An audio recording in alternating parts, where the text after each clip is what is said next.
disruptive. America that I fought for. Weird thing to happen. The folks, obviously, last week has been very rough in the news. You know, I was going to cover this earlier last week. But obviously, you know, there's so many stories. There's so much things I can, you know, cover for being one person running this show. And I just thought, you know, take some time, take a moment to breathe, because I feel like we're at a moment where tensions are soaring. They're at the highest point in our human existence.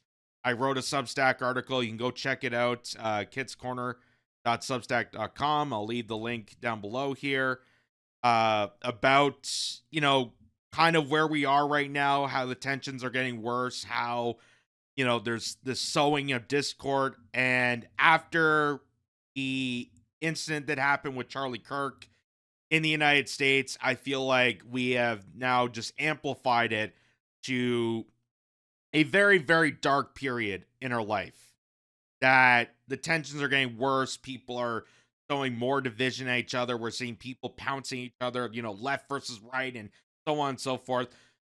We still don't really know exactly what even happened at that moment. There hasn't been a further investigation, and already people are pouncing at each other. People are, you know, demanding a civil war, you know, to try to, you know, stir up the tensions after Charlie Kirk.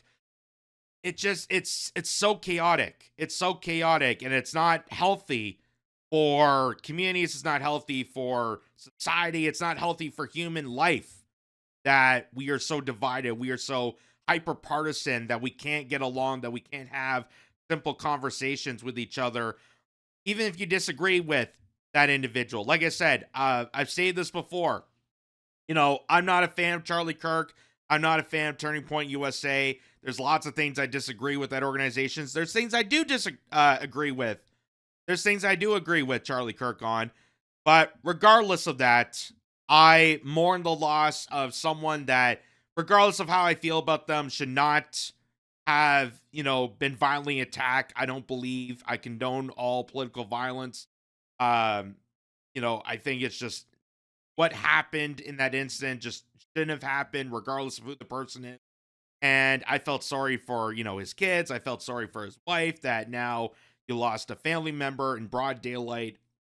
So I feel sad for that. And I made that statement very clear. People take it as you will, but that's why I reflect and mourn on this.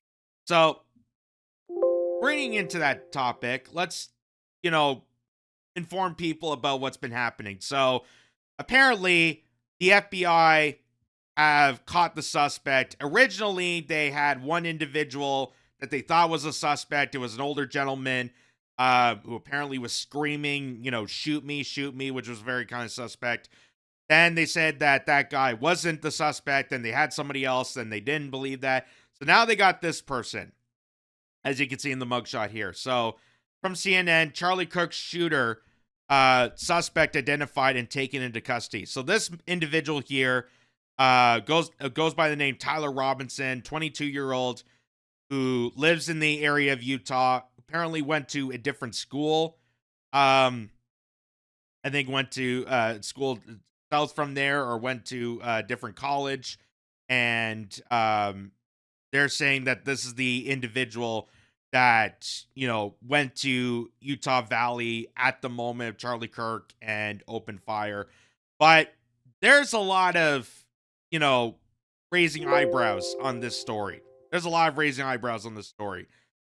And it could be just me on the fact that I know that government agencies, I know that the FBI has lied to us before numerous times over and over again. So me expecting them to believe this story is kind of a bit fishy. It's also a bit fishy because of the fact that, just like what we saw with Butler, Pennsylvania, with the first Trump assassin, it just doesn't add up. That a 20-something-year-old just magically came to a university, was able to climb up the roof without any notice, without security cameras witnessing it, without any notion whatsoever, and was able to take a sniper rifle to Charlie Kirk. It doesn't add up whatsoever. And a lot of people feel the same way of this. So here, this woman, Jose Caruso, says this is what we're expected to believe. So she breaks it down into these segments. I'm not going to read all of it, but here's just a little highlight of it. So a family member alerted authorities after Robinson either confessed or heavily implied his involvement to them. This was passed to law enforcement by a family friend and directly led to his arrest. Surveillance video investigators tracked Robinson's movements around the Utah Valley University campus on the day of the shooting using security camera footage. This included footage of him arriving in a Dodge Challenger, a vehicle his family confirmed he drove, as well as the video of the suspect scaling a wall to get to the rooftop and later jumping off the roof after the shot was fired.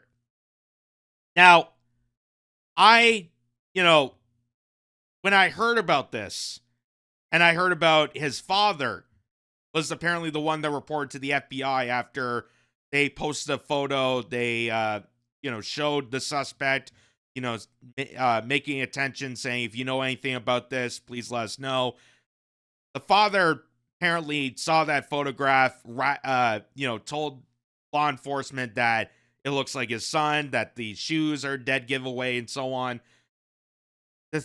It seems so crazy because at the same time, when they're saying that the father told the FBI this, that the grandmother and other family members disagreed with the father and saying, no, that doesn't sound like our grandchild or our nephew. So there's a bit of confrontation just within that family, which is very suspect. So, physical evidence, a high-powered bolt-action rifle believed to be the murder weapon was found wrapped in a towel in a wooden area near the campus along the path of the suspect's escape. Several unverified bullet casings found with the rifle have provocative messages and internet memes engraved on them. One read, "Hey, blank, catch." Another included lyrics from an Italian anti-fascist song. Just like we've heard with the Minnesota school shooting that happened recently. Amazing how we didn't investigate that. Like, amazing how that quickly went under the rug as soon as this came about. It really is fascinating, folks. In interviews with investigators, family members said Robinson had become more political in recent years and expressed a strong dislike for Kirk's viewpoints. He was heard discussing Kirk's upcoming appearance at UVU before the shooting, based on the anti-fascist messaging on the ammunition, relative statements of his growing political blah, blah, blah. Robinson was arrested on September 11, 2025 and booked into Utah County Jail. So that is what the FBI, the State Department, law enforcement, that is what they're telling us to believe. And again, I find it suspicious. One, the fact that we have seen them lie before. We have seen them, cover up certain instances before. So already I'm kind of going in this suspiciously. The other factor of this is that, I just don't understand that, let's, hypothetically, if it was a, lunatic lefty or someone that disagreed with Charlie Kirk.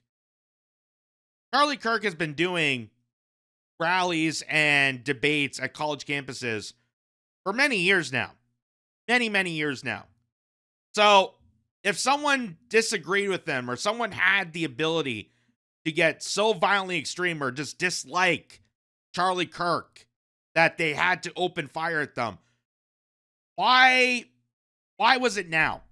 Why specifically did this happen now? And I condone political violence. I think what happened to Charlie Kirk is absolutely disgusting, abhorrent. That should have never happened to anyone. I don't agree with Charlie Kirk, but it shouldn't happen to anyone regardless. That's a very principled stance. But why specifically there? And why specifically Charlie Kirk? Because I could think of a lot more, right-wing influencers or political political view people that are more aggressively for being against leftist ideology than Charlie Kirk. Charlie Kirk was pretty modest. If you look at, past videos of his, or, how he debates people, like he encouraged people to be different. He encouraged people to speak upon your beliefs. He may not agree with them, but he allowed people to have, people come on stage and express, whether they're, for transgenderism or for LGBTQ or for this or for that, or to have these different viewpoints. Like, Charlie Kirk was pretty modest compared to other, highly regarded influencers or political commentators or, these right-wing officials. Like, just, it doesn't add up to that. So Candace Owens, who is a very close friend to Charlie Kirk, she's been, investigating this. She's been investigating because she knows, being a close friend to Charlie Kirk, that the official narrative coming out of the FBI and the official narrative coming out of the mainstream media does not add up. Again, we have seen numerous times that the FBI, the CIA, the NSA, these agencies coming out of the government itself, they have covered up stories. They have manufactured narratives before. Remember WMDs? Remember that? Remember Russiagate? Remember all the craziness that happened over time and time and time again? Like, why are we expected to believe this story when they have lied countlessly before? So, already, people are jumping to the conclusion that there's something fishy about this. And Candace Owens, being a close friend to Charlie Kirk's, has been digging around and investigating this. And she pointed out that Discord, which they say that Tyler Robinson got his motivation from, the conversations on Discord kind of radicalized him to, perform what he did. But according to Candace Owens, Discord has come up to tell us that the feds are lying about Charlie Kirk's death. So they're trying to blame Discord for radicalizing this guy, but Discord's coming out and saying, we don't have any notion that Tyler Robinson got radicalized on Discord. We have moderators. We have the ability to monitor and, track people if they're, causing this kind of rhetoric. We don't have any proof of that. And Discord's coming out against the FBI and the federal government that is releasing this official statement, uncritically. And like I said, even if it was a lefty statement, even if it was a lefty lunatic or a transgender activist, why specifically now? Why specifically now? Charlie Kirk's been doing this for a long time, folks. Like, he's very vocal. He's very opinionated. And whether you agree or disagree with him, he allowed people to go on stage. He allowed people to debate him. He allowed people to come up and have conversations with him. Like, he was very open about it. And that's why I say he's a modest person compared to other individuals who you would not get a conversation from. They would try to shut you down. They would try to scream at you. They would try to, he was a very modest person. So why specifically would this 22-year-old, who they're claiming got radicalized by colleges or got radicalized by Discord or, having this anti-fascist agenda, and now they're saying that apparently he had a transgender lover, which I find that even more suspicious. Like, oh, just conveniently, you just found out that apparently he had a transgender lover, that we don't see photographs, we don't see proof of evidence that he does. Like, we don't even know who this lover is, but apparently he's going with the FBI and helping them out against this. Like, it just makes no sense whatsoever. It makes no sense whatsoever. And it also raises more suspicion that as people on social media have been pointing out these videos, that none of this ever gets investigated. So while they're trying to paint the narrative that some 22-year-old got radicalized to shoot Charlie Kirk. A lot of keen evidence, a lot of questions that should be asked are being left out.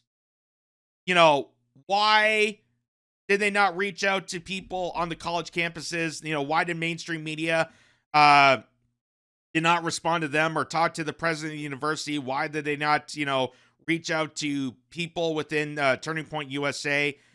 A lot of stuff like that. But also this. So this is from Shadow of Ezra. Reports suggest that Turning Point USA staff may have the security camera positioned directly behind Charlie Kirk when he was murdered. Right after the shooting, someone quickly removed the device. Footage that could be revealed at a critical new angle of the assassination. The public deserves to see exactly what happened, what the camera captured. So there's a security camera behind Charlie Kirk, and I'm assuming that's the camera positioned to whoever's talking to Charlie Kirk, like it's positioned outward to the crowd. You would think that they would try to, the FBI and law enforcement would try to get that for evidence. That they would try to show the general public if it's directed outward and you could see the audience, it would be going in the direction of this claimed suspect, the assassin. You would want that as evidence.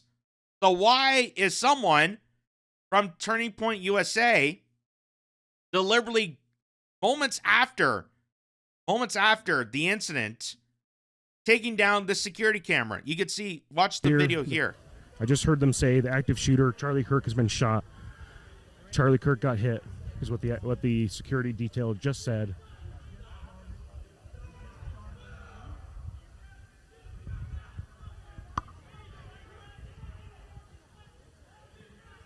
So you can see there, that guy there just immediately took down the security camera. That's not the FBI. That's not law enforcement.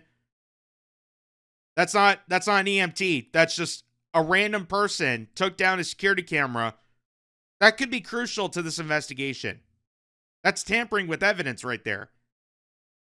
And considering that camera is positioned at an angle where you could no doubt see the crowd, you could see the person that Charlie Kirk is having a debate with, but you could also probably see the shooter itself from a distance.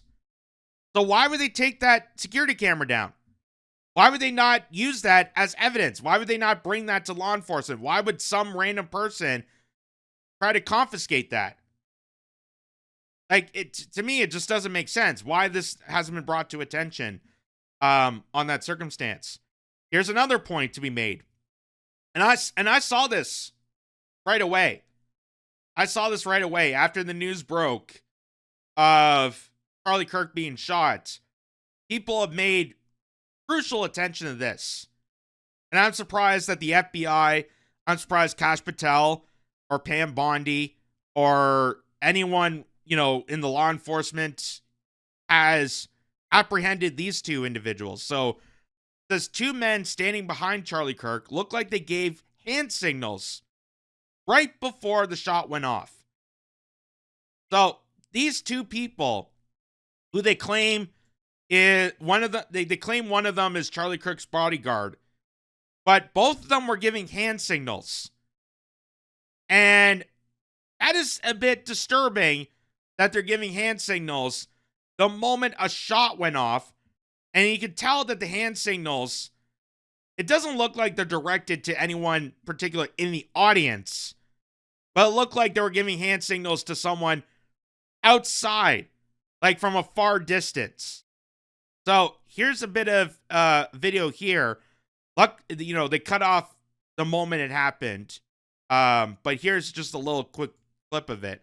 Do you know how many mass shooters there have been in America over the last 10 years? Counting or not counting gang violence? Great. Do you know how many mass shooters there have been in America? So you can tell that they're not just like adjusting their hats. Like that is like third base coachman kind of hand signals. You're, moving your hat, you're wiggling your ears, you're doing this. And it's not just this guy in the white next to him. 10 years. Counting or not counting. But also this guy, this tall dude in the black t-shirt, he's also doing hand signals. So how has the FBI not apprehended them and questioned them? How are they not being investigated? Because I'd be concerned if you know, these two were involved in the plot against Charlie Kirk. I'd be concerned about this. I'd be worried. Like, why would you give hand signals right before a shot broke out? And you could definitely see it looks like they're giving hand signals from someone far away, not to someone just in the crowd or just adjusting their hats. Like, clearly there's some sort of signal there. So why hasn't the FBI investigated these two in the story? But they want us to believe that some 22-year-old lonesome gunman was able to climb onto the roof of a campus building with a rifle and openly fire at Charlie Kirk from a huge distance. I think it was over like 200 yards. A clean, lethal shot, which military personnel have even came out to say that's highly impossible that 22-year-old is able to do this. You would have to be a trained sniper. You would have to be military trained, Green Beret, top of the list, trained to commit the shot that he did. So, again, this is why I become very suspicious of this whole narrative. And why the FBI seems to be covering up more of this investigation than what's being revealed. Again, we don't hear anything about these two. We don't hear about why they took away the security camera behind Charlie Kirk that could have been used for evidence. They don't talk about this. And afterwards, there was also how the mainstream media pointed at it. So we know, you know, obviously there's certain outlets, MSNBC, CNN, they had some confronting views about Charlie Kirk. Even here in Canada, I think the CBC, you know, they tried to say that at the start he was a conservative activist, and then later on they tried to say, oh, well, he's a far right-wing extremist. That's, you know, that's the CBC for you. But pay attention to what Fox News had to say about this. So here is their take of it. And this was moments after this happened. Moments after the incident happened, Fox News, they have this guy jump on. I think this is Stephen Miller, part of the State Department. And listen to how they want to conduct the interview. And who was involved in conducting this investigation. Because you're talking about an American that was killed on American soil by another American. But listen to this. And we all lost, no matter what side of the political aisle you're on, we lost something important in America today. But the case goes on. The investigation goes on. There's a lot of piecing of evidence together. We don't have a shooter tonight. We have a couple leads, a couple people that were released that probably aren't the shooter. There's a couple hot leads. There's a little bit of foreign intelligence. And I think a little bit of foreign intelligence. A little bit of foreign intelligence. Why would any foreign country, why would any foreign intelligence be involved in this investigation? You're talking about an American crime. You're talking about an American who shot an American. At least that's the official story that the FBI is pointing at. Why would any foreign entity be involved in this? And why would you announce this on American media? Yeah, we're getting foreign intelligence involved in this investigation. Why? Why would you do that? Why would you announce that? Why would any foreign entity be a part of this? It makes no sense. It makes no sense. Unless you want to be known, unless you want to be aware that there is foreign collusion within the country. And I think we're kind of knowing what we're talking about here. Because all the years we've been talking about Russia colluding with the United States and, buying up Trump, and that's why Trump got elected in 2016. That was the fabricated lie, but there was actual collusion. There was actual foreign entities that were involved in the United States. It wasn't Russia. It wasn't Russia. It was the state of Israel. And we know how influential AIPAC is. We know how influential the relation between the United States and Israel. We know how influential Netanyahu is to politics within the United States and how they coordinate and blackmail and deceive American politicians and American people and influencers. We've covered this extensively. So for Fox News to openly suggest that, hey, we need to include foreign intelligence into the death of an American that they also want to claim is caused by an American is very, very suspicious. Very, very suspicious. And it's also a bit suspicious when Charlie Kirk, when you look at a investigation, when you look at an assassination, you have to kind of go back a bit to, why specifically now. Like I said, if it was a lefty lunatic that was angered at Charlie Kirk for his viewpoints or whatever the case may be, why specifically now?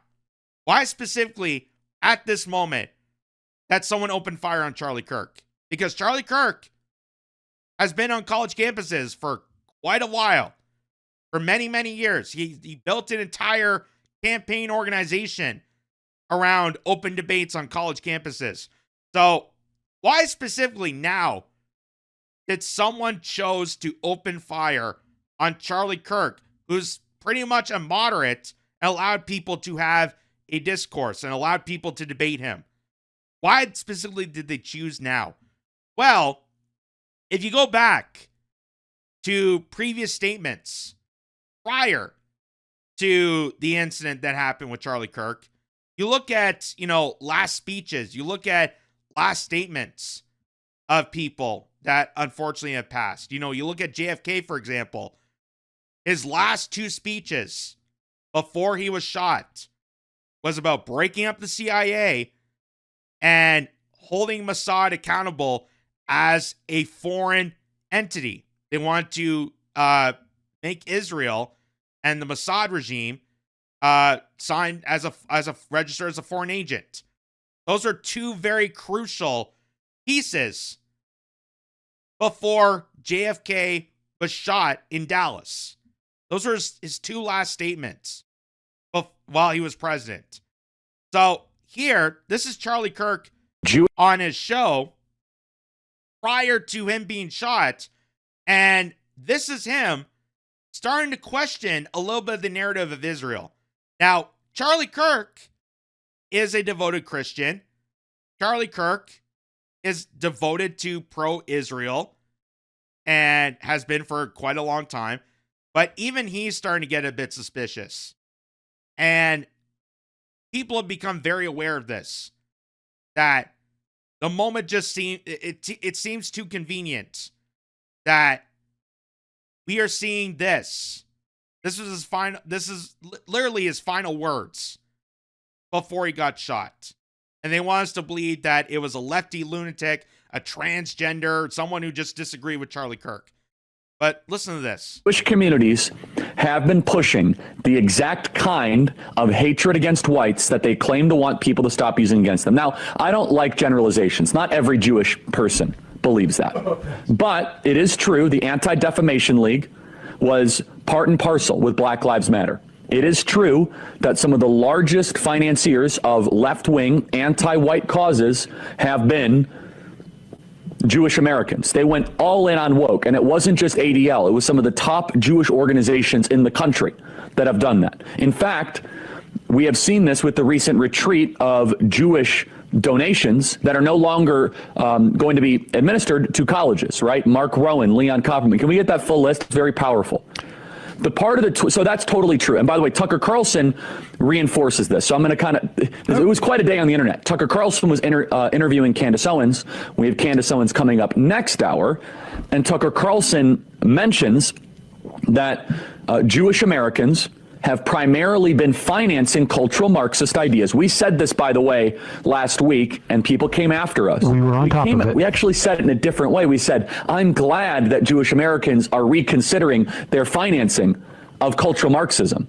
And people misunderstood it intentionally and slandered us as being anti-Semites. But listen to this. Tucker Carlson is completely correct by saying this, that the philosophical foundation of anti-whiteness has been largely financed by Jewish donors in the country. So that is Charlie Kirk going after particularly Jewish billionaires. And we know that Charlie Kirk with Turning Point USA has billionaire donors. There's people that back his organization. There's people that back the Trump administration.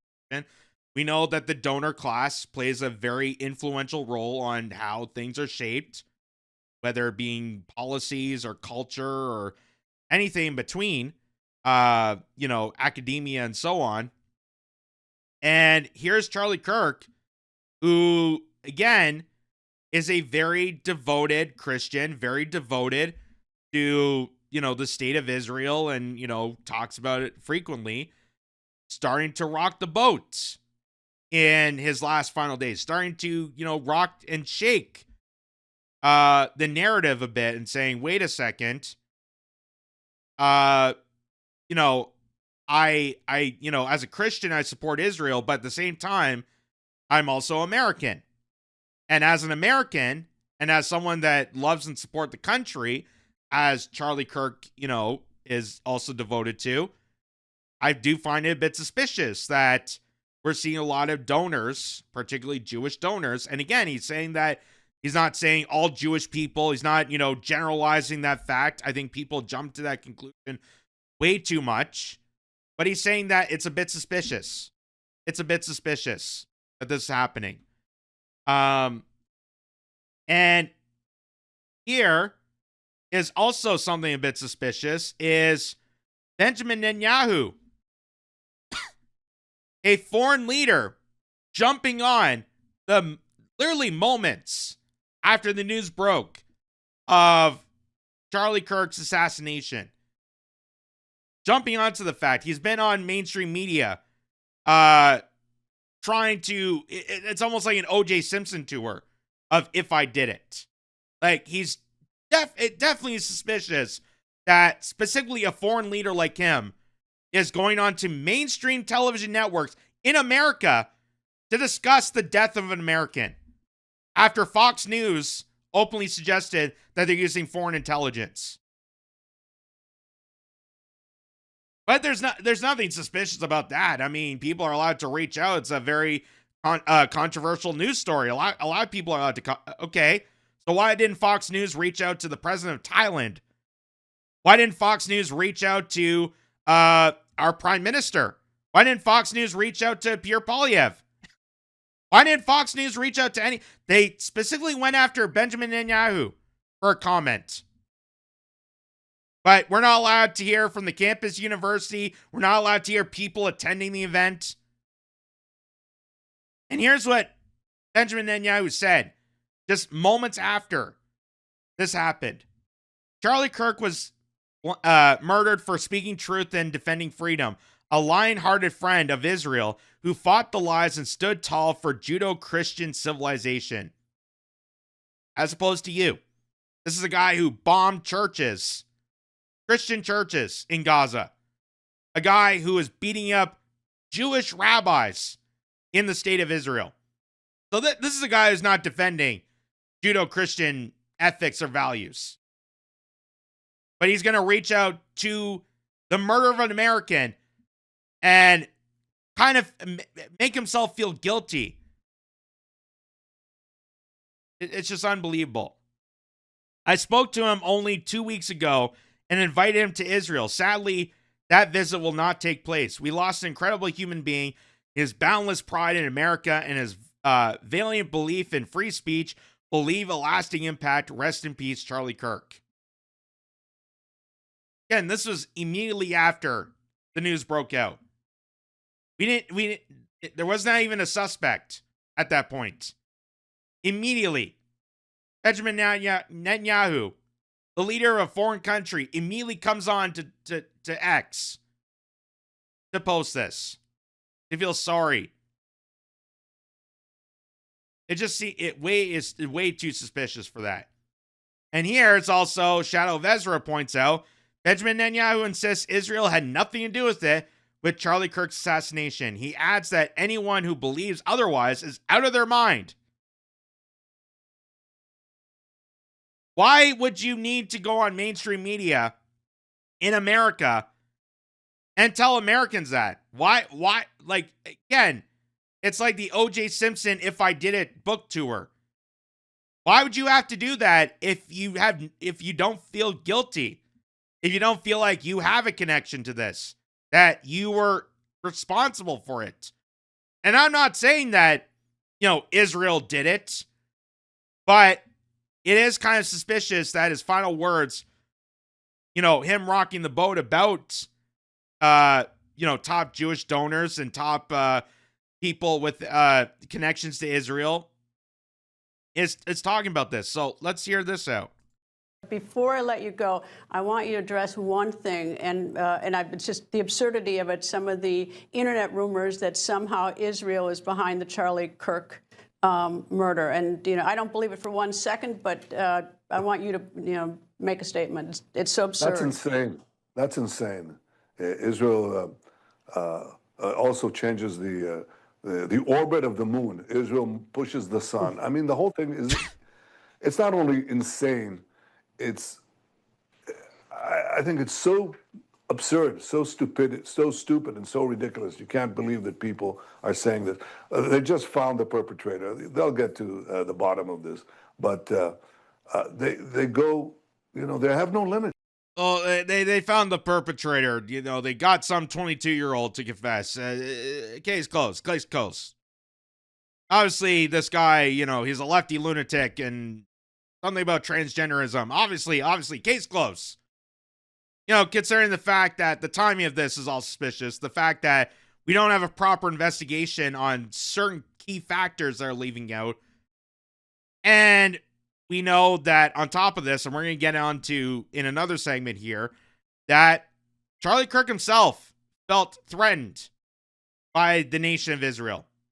He felt threatened by the nation of Israel because as he was, even as a pro-Christian, pro-Israel, devoted person to this cause, as, he was bringing on Tucker Carlson, as he was bringing on Dave Smith to Turning Point USA, as he was starting to critique, the Epstein files, why they weren't being released, as he was starting to rock the boat and starting to question, the narratives even within his own faction of America, that is going to cause a lot of, heat. That's going to cause a lot of tension, especially from a person like Benjamin Netanyahu, who, again, I said is very influential in the United States. Very, very highly suspected that he would go on television here and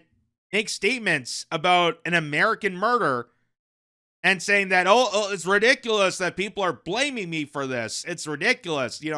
Israel is like the sun and it moves the moon, and, philosophically, we have nothing to hide and we're just so good. Really? Really? Because people are well aware of what's happening.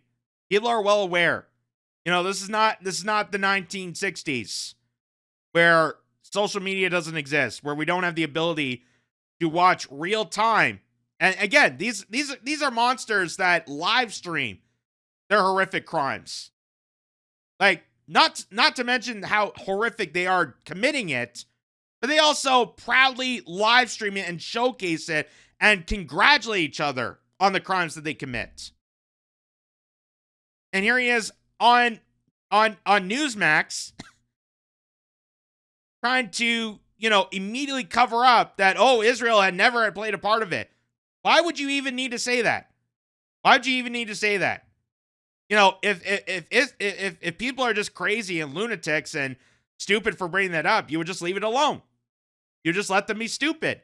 But no, you have to go on TV and tell the American public, no, I had nothing to do with this.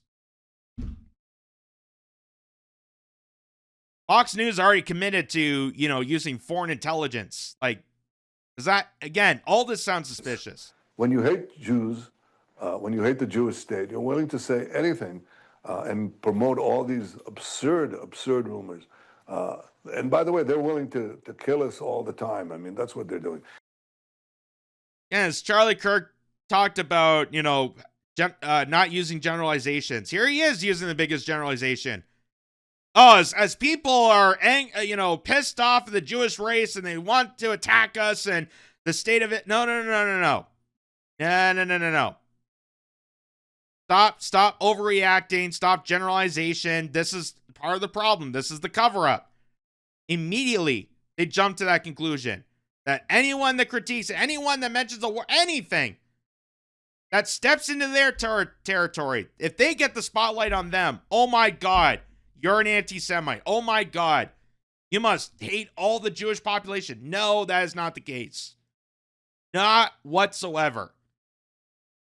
We're just saying how suspicious it is that you, as a foreign leader, jump on to American media to immediately comment on the assassination of an American.